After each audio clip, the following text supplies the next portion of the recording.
Hello there guys, welcome back to Younes Talks Football, welcome back to a brand new video. I hope all of you are doing well today. This is a very interesting one and it's a bit of news where it's bittersweet because I'm hearing this and we'll see what happens, to be honest, but it's not great in terms of one side of this story, but the other side is quite appealing. We'll get into it, but before I do, I'm going to let you guys know that today's video is brought to you and sponsored by the OneFootball app. Yes, as always, the OneFootball app is there to give you everything you need to know in relation to football as a whole, whether it's to do with your club, whether it's to do with another club, whether you want transfer news, any other team news, any competition news, you want your stats, if that's related to a certain player or a certain team or a certain competition, or whether you just want anything to do with football, it will be on the OneFootball app. I recommend it highly. I use it myself, so I really would like to let you guys know about it. Make sure you head to the download link in the description, get it for yourselves, try it out and enjoy. Now, let's get into this. This is a bit of news in relation to our pursuit for Erling Haaland, which we know is in the works, but it might have taken a detour because we know that there's going to be a plan B in case Haaland can't happen. Who is that plan B? There have been a couple of names mentioned. Lukaku, for example. I've seen and I've mentioned a couple of videos already in relation to Iheanacho. I've mentioned Harry Kane, even though that is seriously unrealistic. If that were to happen, I would predict that riots would kick off in North London. And at the Tottenham Hotspur Stadium, which is so lovely. I have to say, you know, as Chelsea fans, we don't really get on with Spurs, but their stadium looks like a spaceship. You know, so I think it's only right to say they've got a banging stadium. That would go down in tatters. If Kane joined Chelsea, there'd be significant damage, I reckon. So, you know, it's very unrealistic. As much as I would take it, and as much as I think Harry Kane would probably take it, because he's come out publicly recently and spoken about how much he wants trophies. You know, he's not getting that at Tottenham. He can get that at Chelsea. I mean, look, it's over there. It's over there, look at them. They're all there, yeah? Look, you got yourself the Premier League, the Champions League, the Europa League. You've got the FA Cup, the Carling Cup. I'm old school. Silly me. Flipping out, I'm showing my age there. The Carabao Cup, all sorts. Any cup you want. And then you look at where Chelsea are now. Champions League semi-final, FA Cup final. In a season where we started absolutely horrendously. Yeah? So if Kane wants silverware, come to southwest London. You'll find it in on the blue side of London. Oh, well, London is blue, so we don't need to talk about that. Anyway, Harry Kane, very unrealistic.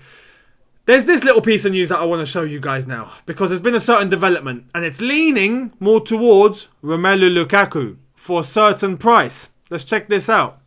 This is the latest. Chelsea will step up their plans to re-sign Romelu Lukaku in a deal worth over £90 million after giving up hope of landing City target Erling Haaland, with Timo Werner failing to convince Thomas Tuchel after another big miss. And the article goes on to explain why Chelsea are setting their eyes now on Romelu Lukaku and, weirdly enough, giving up on a possible Erling Haaland, who seems like Manchester City could be the favourites for that.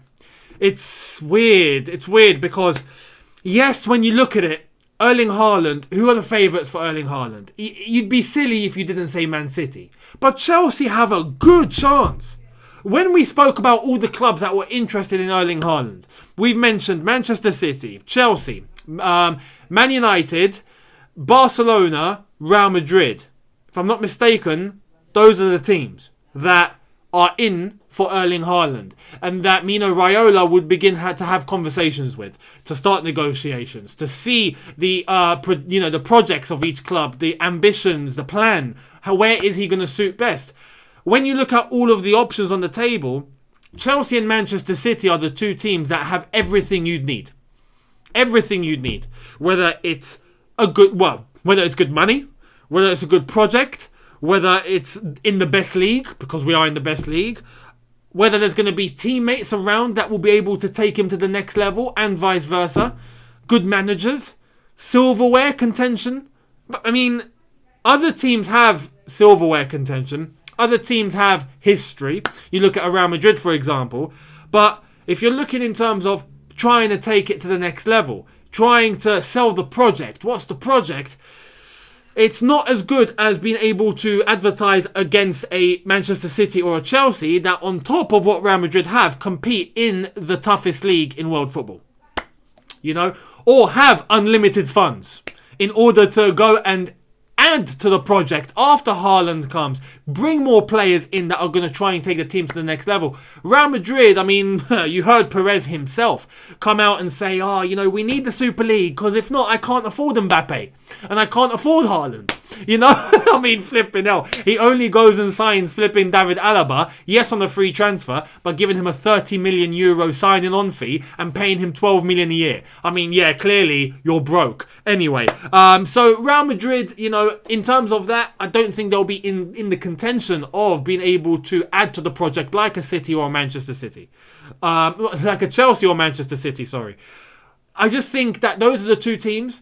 And when you look at those two teams, yes, as a Chelsea fan, you have to admit, Manchester City, especially with Sergio Aguero moving out of the way, Haaland can just walk right in. And the one thing that Man City lack at the moment, or they don't have, is an in-and-out striker. And if they have an in-and-out striker, they could be the complete package. They really could be. We saw yesterday their performance against Paris Saint-Germain. What a comeback. And that was with no recognised striker. That takes some doing. And I like to think that, we should feel good about ourselves in terms of Chelsea because we beat Manchester City in the semi-final of the FA Cup. And quite convincingly in terms of performance. So that makes me feel good. That makes me feel good. When City are doing that to PSG, you do have to put things into context. Maybe Chelsea's level quite decent, and I'd like to think there are mini factors there to try and convince Erling Haaland, like London versus Manchester. The little micro details. I just think we are in a good position, but rightly so. Chelsea are preparing just in case if Haaland does go off to Manchester City, which is seeming likely. Who do we go after? And Lukaku is the man that it seems like Chelsea are going to be going for. And not just that, but this article, and I don't want to, confirm it because I really don't know, but this article seems to say that we are giving up on Haaland now. There are some doubts in regards to Haaland amongst you guys, and I've read your comments, and you've all briefed me on the money side. His wages, Mino Raiola, and what he's going to try and add to the table. And yeah, you're right. In terms of that, it does worry a little bit. When you start hearing figures of we're going to try and make Haaland the first £1 million a week player. That's ridiculous. That is actually stupid. No player should be getting £1 million a week. Just no player. I don't care how good you are. I don't care what planet you're from. You should not be getting £1 million a week. You should not. It's just not normal. For a profession, no profession should be £1 million a week. As an employee of a company or an employer or an institute or an organisation, you should not be getting £1 million a week. You should just not. That's just not normal. If you have your own business and you manage to get it to a level where you're earning or you're turning over £1 million a week, cool. Many companies out there do that, and that's all right. Nice one. You're a businessman or a businesswoman and you're getting that done for yourself. More power to you, right? As long as it's clean. But as an employee, you're getting £1 million a week. This is crazy. This is crazy. And especially in the football world. What's known as a working class sport. The money's coming and taken over. £1 million a week sounds ridiculous. Lukaku is now seen as the plan B. And I don't know if Chelsea are intimidated of the money side or intimidated of what it could create in the dressing room, or if they're actually convinced that Haaland is going to come from the Bundesliga to the Premier League and actually do well. Is he going to struggle like Timo's struggling? That's another thing that I've seen a lot of you talk about in the comment section. And I hear that. The one thing that I want to say to counter that, though, is that Haaland, regardless of how, yes, he comes from the Bundesliga, but despite Werner coming from the Bundesliga, and yes, he was scoring goals, the rate that Haaland is scoring goals at is just not normal. It's not normal. When you look at how many goals he is scoring, flipping out, even if it's the Bundesliga, he is breaking records and going far beyond what Timo Werner and what other strikers have done in Germany. Flipping out, he's putting Lewandowski to the back seat. That tells you exactly what's going on. So, I'd like to think that he would come to the Premier League and do well, but you never know. You never know. And yes, it's a lot of money involved. So, are Chelsea going after Lukaku? Should they go after Lukaku? Lukaku's come to the Premier League and he's already done it here, which is reassuring. 90 million would be less than 150 or 160. So that is reassuring for the club. His wages, I think, wouldn't be so drastic in terms of 1 million a week. I don't think we'll be hearing that with Lukaku. So yeah. But, will he fit this system? That's my one worry, right? Where I think Haaland would definitely fit our system, especially in an attacking sense, in a possession-based sense. Would Lukaku come in and fit? Because Lukaku's playing under Antonio Conte. Antonio Conte, yes, may be using a similar formation, but a completely different system.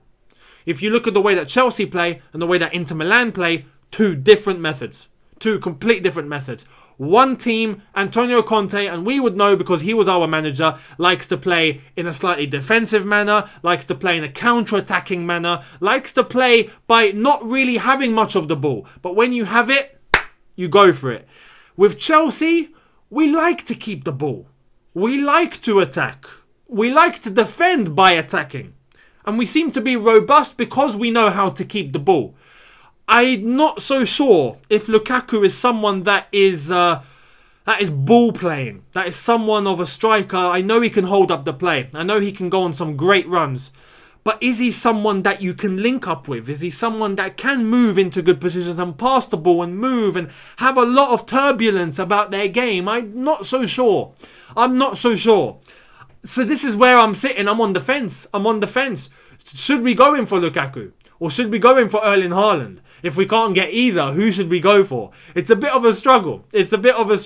And I want to leave the question with you guys. Do you think it's right to go for Lukaku instead of Erling Haaland? Or would you go for Haaland and not go for Lukaku? If you don't get Haaland, who would you go for? Let me know in the comments. I would love to hear your opinions on this one because I think it's a debate. I think it's split opinion. I think you're going to start hearing many people with different opinions bringing theirs to the table and you're going to hear complete different perspectives. And that's what I'm here for, to be honest. I love it. So make sure you let me know in the comments. I would love to hear it. Thank you all so much for watching today's video. If you've enjoyed it, smash the like button. If you are not subscribed already, make sure you hit that subscribe button if you are new. Smash that notification bell to be notified once I've uploaded. Don't forget to check out the OneFootball app as well. Link in the description. Head over there, download and enjoy. I will see all of you tomorrow for the preview to Chelsea versus Fulham. And I think tomorrow I'm going to give you a double upload. Yes, a gift. A double upload. So you're going to get a general football related video in regards to what is going on elsewhere. And then I will give you the Chelsea Fulham preview. So keep your eyes peeled for tomorrow. And it's going to be a lot of fun. I'll see all of you then. Thank you so much for watching. Have a good one. Enjoy yourselves. Take care. And peace.